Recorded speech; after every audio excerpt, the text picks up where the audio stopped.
నేను జనవరి నెలలో సాక్ష్యం చెప్పుకున్నానండి. ఇక్కడికి వచ్చి గేదెల గురించి ఇల్లు గురించి ప్రార్థన చేసుకున్నామండి. మా ఇల్లు పాత ఇల్లు అసలు బాగుండే కదండి. ఇల్లు ఇల్లాగానే ఉందండి. గదులు ఎలాడిపోయినాయండి. గదులు పెంచుకున్నానండి. ఓపెన్ స్లాబ్ కూడా పోసుకున్నానండి ఆ నెలలోనే. ఓ గేదె కొనుక్కున్నామండి. పాలు ఇచ్చిందండి, బాగానే ఇస్తుంది. మళ్ళీ రెండో గేదె కూడా కొనుక్కున్నాండి ఆ నెలలోనే. ఏంటయ్యే ఇంత మంచి జరుగుతుందో, సాక్ష్యం చెప్పగా నుంచి ఇంత మంచి జరుగుతుంది అనుకున్నామండి. వ్యవసాయం గురించి ఇక్కడి నుంచి తైనం తీసుకెళ్ళి చేలో పోసుకుని 10 ఊడ్చుకున్నామండి. చేను చాలా బాగుందండి. మా చేను చుట్టుపక్కల వాళ్ళందరూ మీ తైనం పోసుకున్నాక మీ చేను బాగుందండి అన్నారండి. అంత దేవుడు కృప యుగాసాయి గారు ప్రార్థన గురించి అని ప్రార్థన చేసుకుని ఉన్నామండి.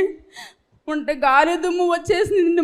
మొన్న కోత కోసి టయానికి మొత్తం చేను అంతా పడిపోయిందండి. మా ఆయన నేను చేలోకి వెళ్ళి చూసుకుంటే దేవుడి సిద్ధం అంతా ఏం చేద్దామేక అని మిషన్ వచ్చిందండి. మిషన్ దిగుతుంటే అసలు కొయ్యనెత్తలేదు, ముందుకు వెళ్ళనెత్తలేదు. అయ్యా మేము ఏంటి ఇంత పెట్టుబడి పెట్టాము, మాకేం వద్దు నాయన, మేము ఎంత అయితే పెట్టుబడి పెట్టామో అంతా వచ్చేసి అప్పులు తీరిపోయి మిషన్కి టాటర్కి తీరిపోతే ఇంకేమన్నా మిగిలితే దేవుడికి ఇచ్చేసుకుంటాను నాయన అనుకున్నానండి. చేను కోసామండి. అప్పులు కట్ట అంతా తీరిపోగా 20,000 మిగిలితే అయ్యగారికి ఇచ్చేసుకున్నానండి. మొన్న నెలలో ఏలూరు ప్రార్థనకి వెళ్ళానండి. నేను ప్రార్థన ఏంటి అయ్యగారు అన్నారు, మీరు వెళ్తే శుభవార్త తింటారన్నారండి.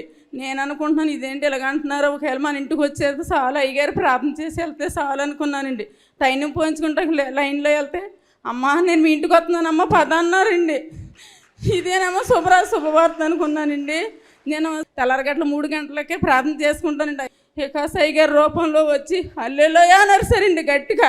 అమ్మ ఏంటని ఉలికి పడితే పిల్లలు బయటకు వచ్చి ఏంటమ్మంటే అమ్మ అయ్యగారు వచ్చినట్టుంటే మా పిల్ల ఉందండి, నువ్వు ఇదే దేశం మీద ఉంటున్నావు అమ్మ, వస్తారమ్మ కంగారు పడకమ్మ అంతా అందండి. సర్లేని మర్నాడు మళ్ళీ పడుకున్నానండి. మా ఇంట్లోకి పెద్ద గదిలోకి వచ్చి ఏ బట్టలు అయితే ఉన్నారో తెల్లగా బట్టలు వేసుకుని వచ్చి మీరు రండి ప్రార్థన చేద్దారని పిలిచారండి. ఉలికి పడలేతే తెల్లరగట్ల 3 అయిందండి. అమ్మ మళ్ళీ వచ్చారమ్మా అంటే అమ్మ అదే దేశంలో ఉండకమ్మా అంటే లేదమ్మా నాకు దర్శనంలో 2 సార్లు కనపడ్డారమ్మా, ఆయన ఫోటో ఉంటే ఇయ్యమ్మా నేను ప్రేమ కట్టించేసుకుంటానమ్మా అంటే నువ్వు టీవీలో చూస్తున్నావు కదమ్మా అని లేదమ్మా నేను ప్రేమ కట్టించేసుకుంటాను అన్నానండి. మా చిన్నపిల్ల ఇచ్చిందండి.